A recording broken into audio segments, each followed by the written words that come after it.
Start. This week on the Documentary Review podcast, will Jonathan and I hand out a harsh sentence, or will we be like one of those lenient parents who wants to get their kid a lawyer as we discuss the 2013 documentary Kids for Cash? Welcome to the podcast. I am PT. I'm Jonathan. Glad you can join us this week. Glad to be here. What's going on, my friend Jonathan? Not much. Just watched an uplifting documentary this week. Give me a happy outlook on life. I don't know if it was just like, I'll be honest. I had a couple drinks before I watched this documentary, and I was like, but I was getting so mad when I was watching this documentary. Like I don't know if that was just the irate state or what, but I was like getting a little upset watching this one, like to the point where I was like, I kept pausing it and going to my wife, who was in a different room, and being like, "Oh my god, you won't believe what happened now!" Like telling her, and then eventually she was like, "Maybe you should like stop watching that for right now." Wow, you took this one to heart, huh? Yeah, I was getting all ticked off. But anyway, anything else you want to say about your life, about your week before we get into it? Probably one of the craziest parties I've ever had at my house. It involved 12 kids between the ages of 3 and 11, I guess would have been the oldest one. We had a kind of a dual birthday party last Friday for my daughter and my son, and we told all the parents in the neighborhood basically that they could drop their kids off at our house and go have a date night or do whatever. We had a bunch of activities lined up for the kids, so just me and my wife versus all those kids. And like I was like, yeah, there'll be a lot of yelling and stuff, like just kids being loud and rambunctious and running around screaming and stuff like that. The intensity level is much higher than I anticipated. There was a multiplier effect when you put that many children, and then of course we fed them a lot of sugar, so pretty nuts. Right. But it was a blast. It was fun, and I think they all had a very good time. Nice. Well, if they would have got too rambunctious, you could have just sent them down the river. That's it. Call up Judge Cavarelli, and boom. That's right. Problem solved. Tell us about Kids for Cash. Give us the patented Jonathan synopsis. All right. Kids for Cash takes a look at a scandal that everyone probably remembers of some judges essentially, the news story, right? Of course, Kids for Cash, where judges were selling or, putting kids in an incarcerated little detention center and getting kickbacks for doing so. And it follows the life and the story of some of those children that were part of that system. And then also interviews both the judges, who I was kind of surprised that they took part in the documentary, and follows reporters and lawyers and a couple other people that were intimately involved in the case and the lives that it affected. So kind of gives everybody's point of view on the story, and none of them are that good. So I was hoping for a catchy like pop song, "Kids for Cash, Kids for Cash," but they didn't go that route. They didn't do that. They went with the mellow, sad music. Yeah, it's more mellow, sad than. Did you like this documentary? I did like this documentary. But it is. I don't think I took it quite to the level you did, but yeah.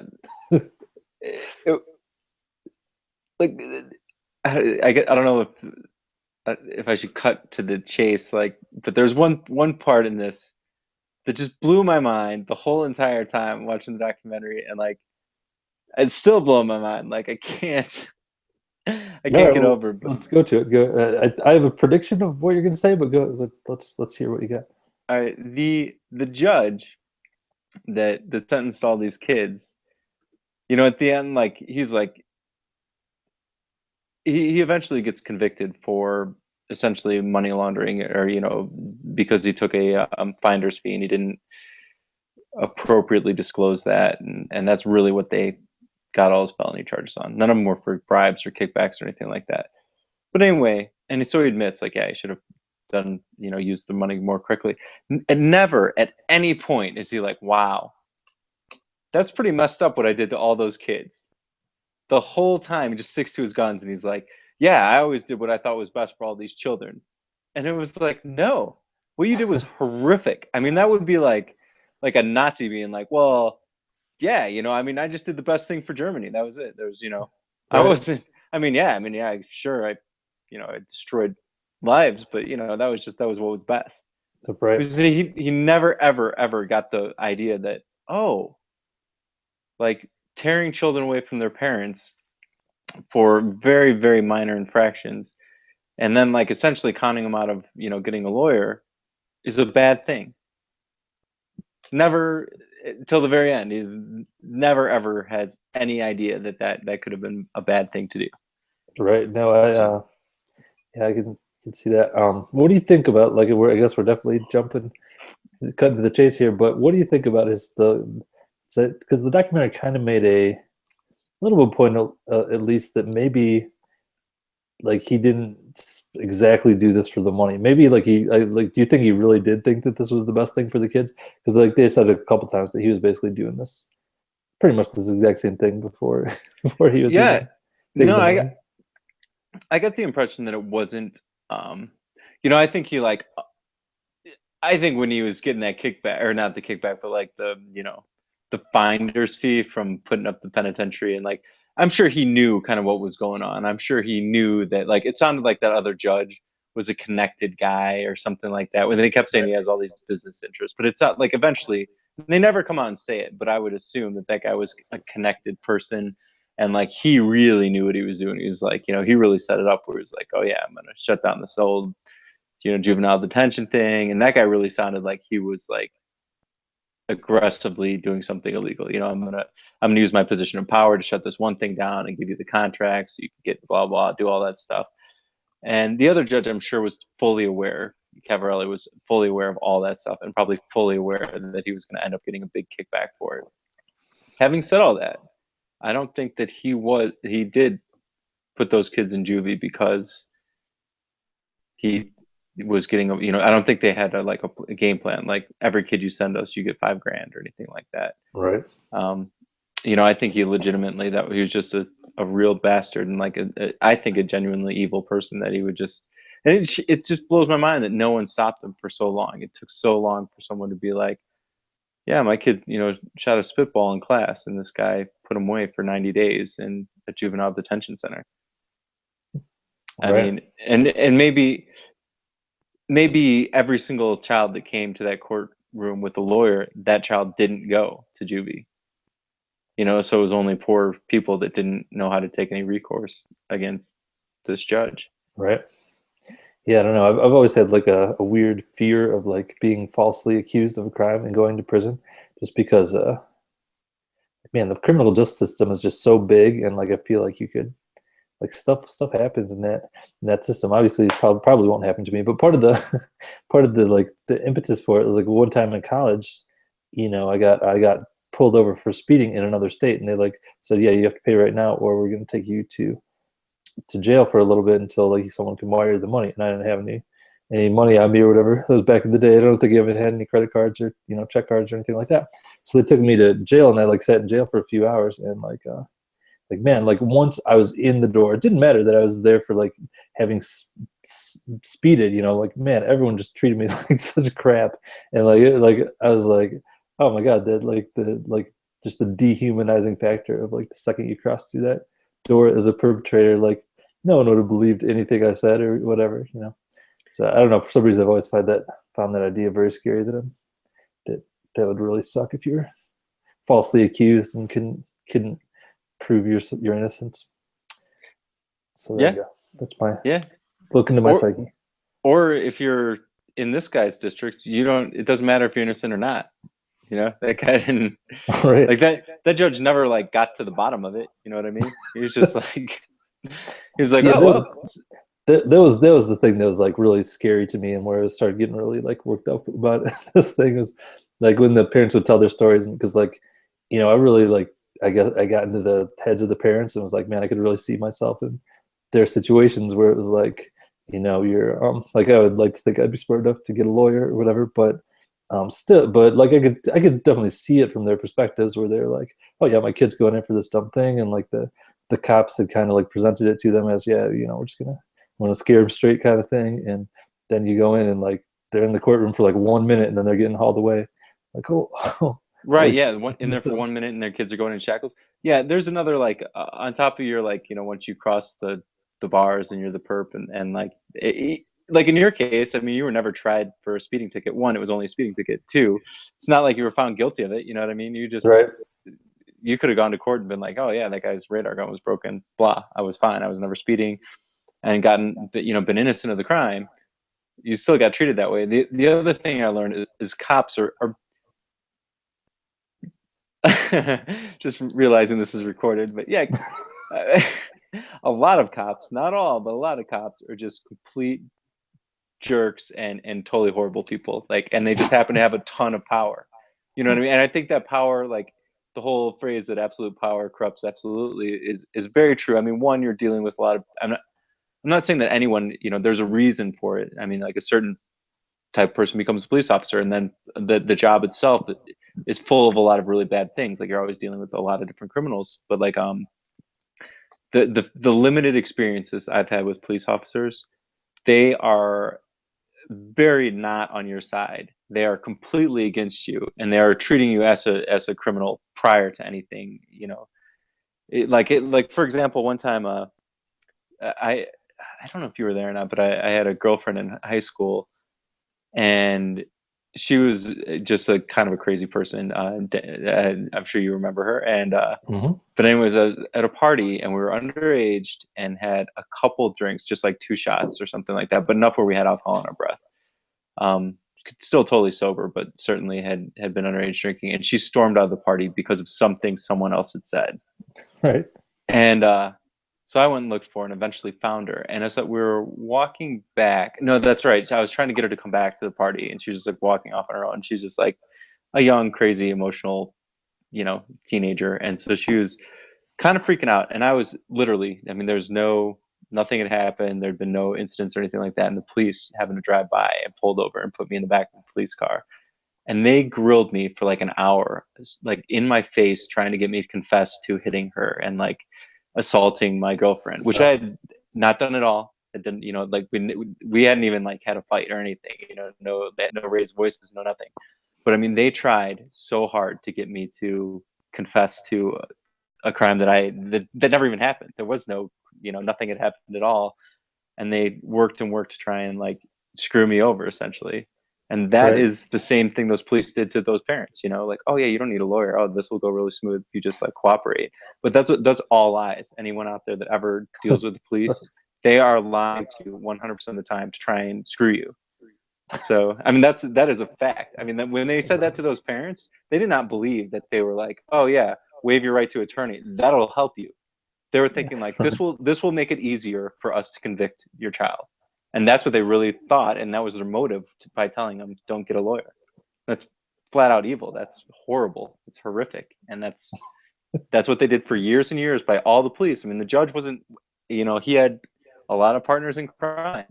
Yeah, for sure. So Definitely a yeah. very, very corrupt system for sure. Um, yeah, then like imagine like so like you were obviously always a pretty level-headed kid and stuff like that, but like just imagine the kids who are like slightly less level-headed and like maybe like were like a little bit bad kids. Like, I got the feeling a lot of these kids were not bad kids, but they, they're kids who maybe like hung with not necessarily the greatest crowd and um but but boy, they figured out how to push them over the edge to become criminals or whatever. Geez. Sure. Uh, Yeah. And like I would think, I think everyone can probably test this theory due to Facebook. The things these kids were doing where they were like, those kids lipped off or that girl got in a fight at school. right. I'm sure everyone knows those kids in high school. There's all the little cliques in high school, sort of always have been.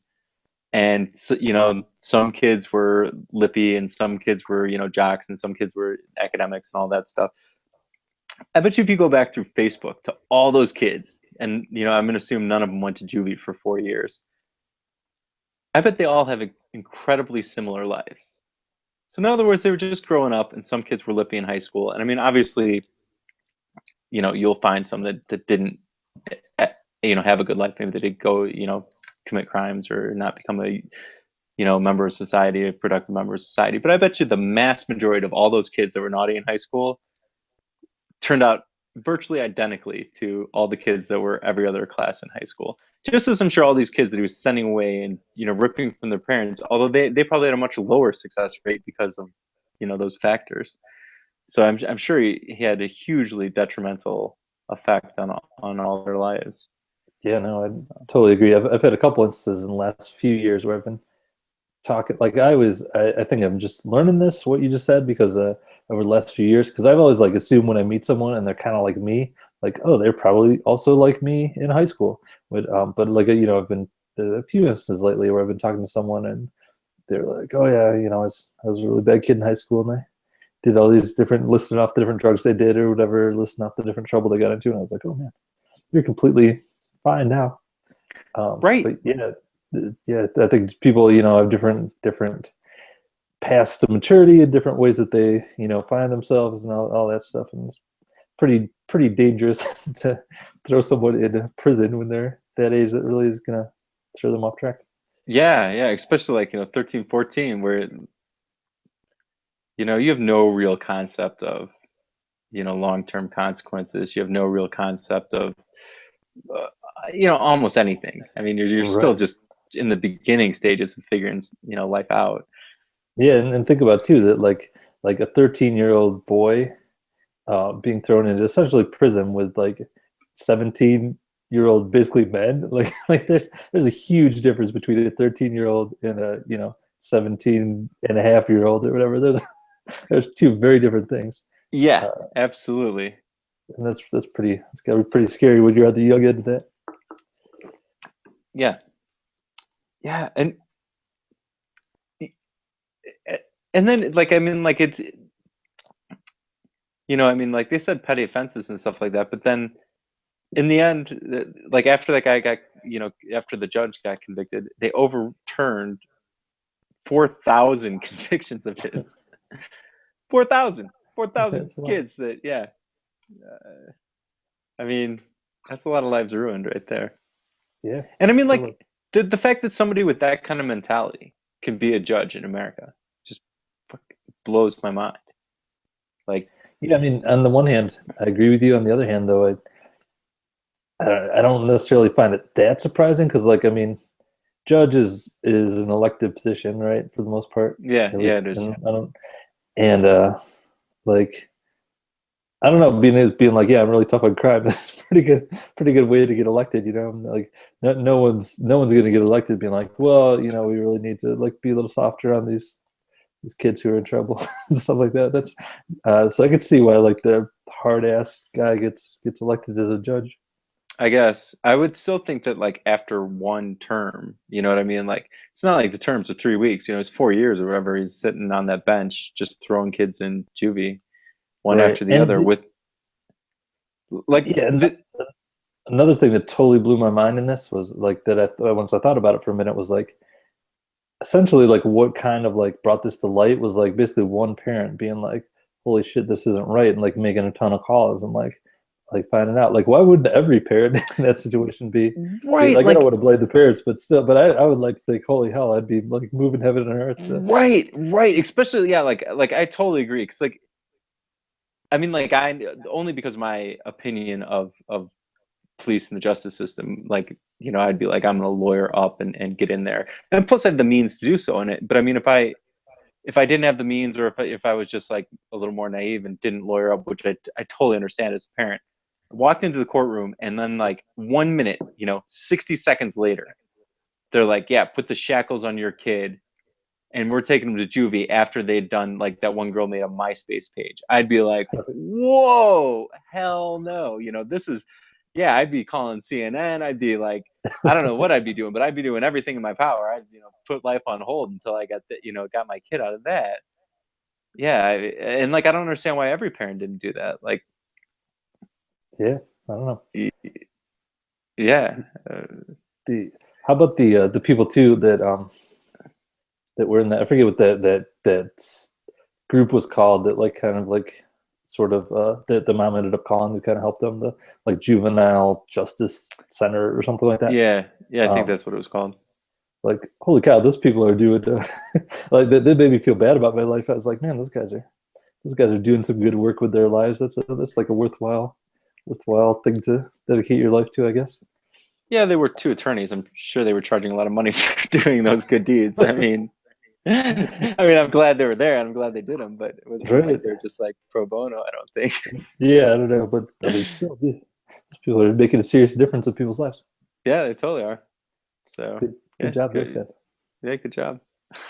Yeah, I would, People, and you kind of referred to it earlier, but I was definitely surprised that they had the judges in interviewed in there, and I thought it was really good the way they did it too, because they weren't in there for a while. Like I don't know, I should have looked at the time how long it was, but I feel like for the first maybe even like half hour, 45 minutes, they weren't actually interviewing the judges, and then all of a sudden they were interviewing them. I was like, cool. yeah, yeah. And I think they really almost waited until they were like, and then the judges, like, they got to the timeline in the story where they're like, the judges, you know, were accused of these crimes, and that's about the time they started interviewing them. So when they were given the backstory of them throwing all these kids in jail, All right, you know, so that, yeah, so that was quite a ways into the documentary. indeed.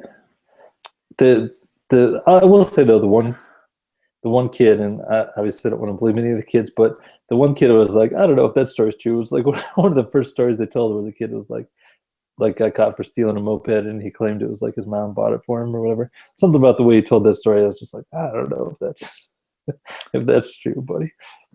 But whatever. Yeah. Well, I believe the story when he told it in the beginning, but then that kid like goes on to, you know, yeah, Right. Yeah. Who knows if he who- got messed up by the system or whatever. But yeah, yeah. I mean, he legitimately seemed like he had some real issues that, but I mean, again, real issues that could have been cut off and fixed early on, or you could just throw the kid in a hole for 4 years with a bunch of other kids in the same hole and then see what happens. And the answer is nothing good. You know? right. What do you think about the one thing that also bummed me out about the documentary was the just the whole idea that it was like that like Columbine was used as like a kind of a what the judge would always like lean on when he was talking to schools and stuff like, yeah, we can't let this happen again, so we gotta throw this girl who created a MySpace page into juvie. But I mean, I mean that's the way it always goes, right? Is like after like tons of terrible stuff came out of 9/11, stuff like that too. Like Yeah, it seems like every tragedy like yields a super extreme reaction that causes bad consequences the other way. yeah. Is there a way to get around that? I mean, like, because I mean, like, you're right that every time there's something like, you know, horrific that happens, people are just like, well, whatever it takes, we can't let that thing happen again. It was too horrible. So then we do whatever it takes, you know, whatever we perceive, and we throw out logic, and we throw out human rights, and we throw out everything, all under the guise of, well, it's better than a second 9/11. Mhm. And, you know, I mean, there's a lot of truth to an argument like that. That, you know, I mean, not the actual things that we do that actually make a difference or try, you know, would really protect things. And is it worth, you know, giving up human rights? Probably no. But I mean, on the other side, you know, you're like, well, yeah, whatever it takes. We don't want children to be shot in a school.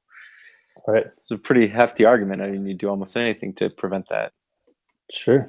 Except, well, I was going to say, except like instituting more gun laws and stuff like that. Apparently, we won't do that. But No, no, that is just crazy talk, Tyler. That's nuts. I mean, throwing innocent children in prison for years on end, well, we can live with that. But gun laws, Jesus, calm down. oh boy. Um. Yeah. Was there any of the kids' stories that stuck out to you? Is like, I guess they're all pretty bad. But any Yeah, of I them that mean, leapt out at you as like memorable? well, the girl that made the MySpace page was the most mind blowing because she seemed like a totally like good, decent kid. You know that, Right. you know, there was no reason to. And again, that was the part that, like, the other kids were like, you know, I don't want to like totally stereotype, but they came from like less than ideal home lives, and like, I'm sure and like the one kid was like, yeah, it was super lippy and stuff like that, which means, you know, I mean, the reality is that's what a bad kid is. I mean, like a lippy kid, which is not very bad. You know, I Right. mean, there are a couple kids out there that like really do some violent crimes or steal or things like that. Maybe those kids, should probably, at least get some major help or go to juvie or whatever. But a lippy kid, and that's just a normal kid. I don't Right. know. Yeah, like it again. It just blew my mind, like the things that he was sending kids to, and then the fact that he never again, like he never got to the bottom of it. Like when that girl went into, before the judge that made the MySpace page, he wasn't like, well, you know, what have you done before? Are you active in your school? What are your grades like? Was this a one-time thing? Tell me about what happened. Try and like take the pulse of this kid to be like, oh yeah, no, this kid is a good kid and she poses no threat to anyone. You know, slap on the wrist, tell her don't do. I mean, the fact that he went to a courthouse is mind-boggling. And that's the kind of thing where the principal can be like, yeah, you're suspended for 2 days for making a stupid MySpace page, take it down, write an apology to the vice principal and done. Right. Uh, Yeah, I mean, I'm curious about that MySpace page. Like, what was on there? Like, what law was broken by that MySpace page? What they what's through this mentioned it MySpace page? and they were like it's cyber terrorism or something like that. I mean, like they were throwing out some like super extreme like felony style words. I was like, oh my god, yeah. Right. I mean, for what was the 1950s equivalent of writing a "kick me" sign and taping it to the back of a teacher. Right. That's you know. I mean, now we just call it MySpace or Facebook or whatever. I would think that would have to happen all the time to teachers. I mean, Oh like yeah. I could see myself doing it if I was back in high school and there was such a thing as the internet and social media. I'd be like, oh, let's make a totally Right. funny page for whatever teacher. Yeah. No, that's got to be coming. Yeah. So the one point that they made in this documentary was that basically, like, yeah, it's like probably not a great idea that when a kid's troubled, like to pull them out of their family and stick them in a isolate them from everyone they know and stuff like that, and then just like hope they get better. Uh, so do you have any alternate solutions, Jonathan? I'd like you to fix the fix the juvenile justice system. What should we do for these kids that are truly having problems, Sure. committing Well, let's crime? see. They said it costs, and I wish they would have specified. So they gave a figure at one point that said it costs 88 or $10,000 a year to keep a kid in school and $88,000 to keep them in juvie, which I assume means for a year. They didn't really dictate Yeah, the I think time it was. period per Yeah, year. Anyway, that's how I took all it. right. And that guy sent 4,000 kids at least, if that many were overturned to to juvie. So this gives me a pretty good budget to work with. I'm just trying to figure Yeah, it out. indeed. So yeah, I would say that instead of throwing kids into juvie, to do like a bi-weekly session with the kid and their parents together in like a counseling session. Because I mean, like obviously children are children and they need guidance. So there's some kind of breakdown going on, with between the parent and the child, and most likely that there's something going on there. So I would say, yeah, so, quote unquote, sentence a biweekly counseling session between a professional that you can pay $88,000 a year for and cover a hell of a lot of kids All right, by sending them in for an hour a week, twice a week, um, or an hour a day, twice a week, or whatever. right. Uh, yeah, and then I bet you that would solve many, many more problems than sticking them in juvie for months on end. Nice. I'll sign off on your plan. I like it. Cool. Yeah. Okay. Well, it's good. Then I just saved like what, $1 billion and fixed a whole bunch of people's lives. All Thank you. right. Yeah. And I mean, there's also like, I mean, obviously, if they're danger, being like a clear danger to people, we probably have to take them out of that situation. But also, there's the whole thing of like boys sticking a bunch of kids together who like are causing trouble. They're probably going to learn a lot of new ways to cause trouble and things like that as well. Sure. And I think there is like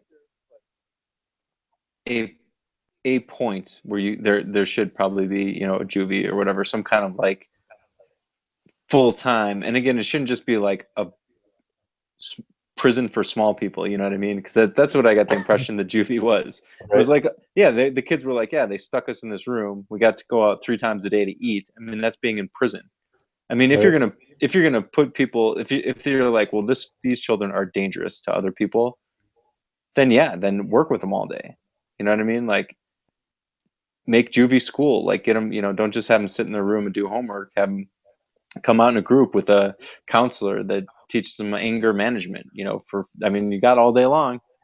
Right. You're not just in there for 6 hours like a regular school day. Spend 5 hours teaching them, geography and mathematics, and spend the rest of the time teaching anger management and whatever you need to do to get those bad kids some guidance. All right. And those would only be in extreme circumstances where kids are literally like, throwing chairs through windows on a regular basis, or having like some kind of really aggressive behaviors that can be dangerous to themselves and others. But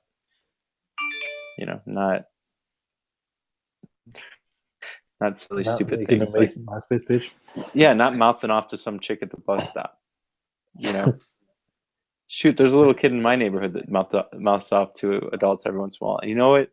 Oh That man, kid, you get send him to juvie. right? Or what we could do is nothing to him, let him grow up a little bit, and I guarantee that kid eventually will be really successful. I'd put money on it. I'd put money on that on any kid in my neighborhood.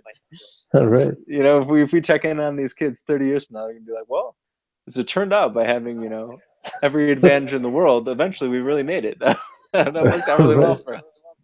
for us. Nice. All right. Anything else to say about this documentary before we close it down?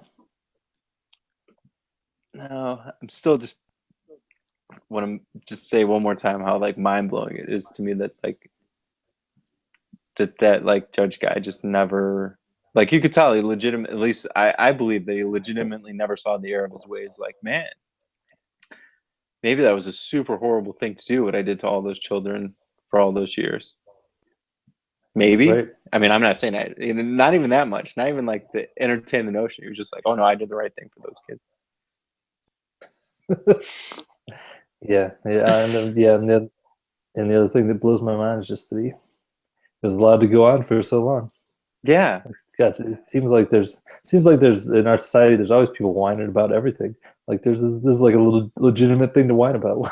Why was nobody whining? But Yeah. apparently they weren't whining to the right people at least. Yeah. But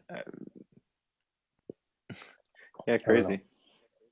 I don't know. Well, at least we caught him or whatever. I don't know what you say. Fix the problem Right? in that one instance. Yeah. Who knows how many other judges there are out there like this. Yeah. But anyway, the moral of the story is if your child gets taken to court, even if for a dumb thing, get a lawyer. Like I mean, I Well, get it. Lawyers are expensive, and you're like, man, I don't want to be that dick parent who like gets a lawyer for like every little thing, then gets their kid, bails their kid out of trouble or whatever. But I don't care. I don't care. Get a lawyer. Get a lawyer for yeah. your kid. It's worth it. Trust me. Lawyer up, guys. That's the moral of the story.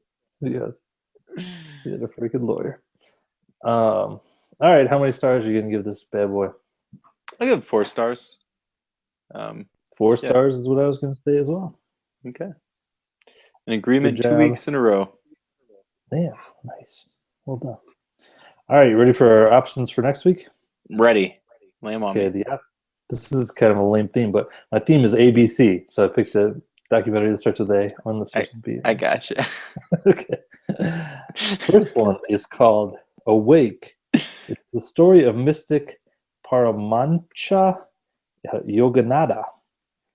He's basically the guy who brought yoga to the United States.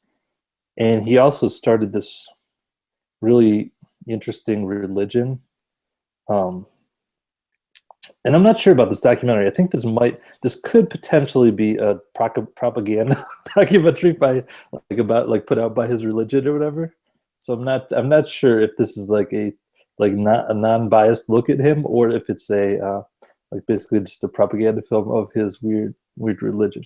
I listened to it. Gotcha. I listened to it this podcast. Oh no, Ross and Carrie, where they went to this church of this guy for a while. So I know a little bit about his religion. It's definitely a little bit out there. But anyway, and they did mention in that podcast that they make like a ton of documentaries about him. So this could be one of those. I'm not sure. Anyway, let's move on to B. B is Back in Time. It's a documentary about Back to the Future. So they talk about the making of the movie and talk about like the influence on culture and things like that. Thought it'd be interesting to look at that kind of since we had Back to the Future Day a few weeks ago. Right. Apparently, we're now in the future. We are in the future. And finally, for C, we have Champs. This movie delves into heavyweight issues such as poverty and racism as it tracks the lives of boxers Mike Tyson, Evander Holyfield, and Bernard Hopkins. Hmm. So there you go. We got Awake, Back in Time, or Champs. Got. Do you know what year Champs came out in? Yes. It came out in 2015. Ooh, okay. Pretty recent. One of the more recent years. I was just kidding, or I was just curious about that one, just because I was like, ooh, that would be a totally different documentary if it came out in like 92, 90, 96. Because then there was some really different phases of Tyson's career and Holyfield's career. Right. Let's see. I'm going to skip the Awake one because I don't even want to risk being. I've seen a couple yoga documentaries, and I haven't seen any good yoga documentaries yet. So I'm going to take a crazy guess and say that's going to fall into that category. Even though I do like yoga, but still just not that exciting. You hate it. Let's see. So we got Back in Time and Champs. Man, I really like both those things. I'm gonna go with Back in Time. All right, Back in Time.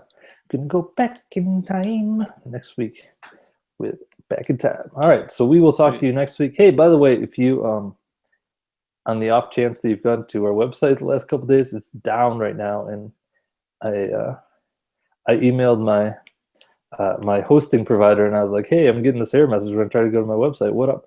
And they're like, "Oh yeah, that's like sorry about that. Can you like go to this one root directory and like find this one file and like tell me like then click this one thing and tell me what the." And I was like, "All right, I don't know what you're talking about, Sud." so I'm gonna have to work on that over the next couple of days. But as of right now, it is down. Right. Not that like we need to get that up. There, there's thousands of views a day, Ty, that we're missing. I know. Jeez, it could be another documentary review podcast is going to take our number one spot. Oh no, that'd be terrible. For my recommendation for next week for something else. So this is a new podcast called Stupid Awesome. Is that what it's called? Yeah, I'm pretty sure it's called Stupid Awesome. It's a podcast by Andy McKay, who's the director of he directs a lot of Will Ferrell movies. Directed Anchorman and like Step Brothers, a bunch of those kind of movies. And then the other host is the creator of the NPR show Planet Money. So it's a very interesting combination of people. But basically like the origin of the podcast is that apparently Andy McKay is making a movie that involves something to do with finances, and he hired this NPR finance guy to like be an advisor on it, and he was shocked at how like interesting finances were. So each week they take something that seems really like it'd be super boring and like make it awesome, like tell the awesome part of something that seems boring. So like the first two episodes were mold and free throws. They're both pretty good. Hopefully they did a great job of making them both very interesting. Awesome. So there you go. I gotta make sure that's really the name of this podcast. All right, that was not the name of the podcast. The name of the podcast is Surprisingly Awesome. I should have gone with Stupid Awesome. That's better. Yeah, I like Stupid Awesome way better. All right, that'll do it for us. Thanks so much for watching. This is PT. Keep it real. And this is Jonathan. We'll see you next week.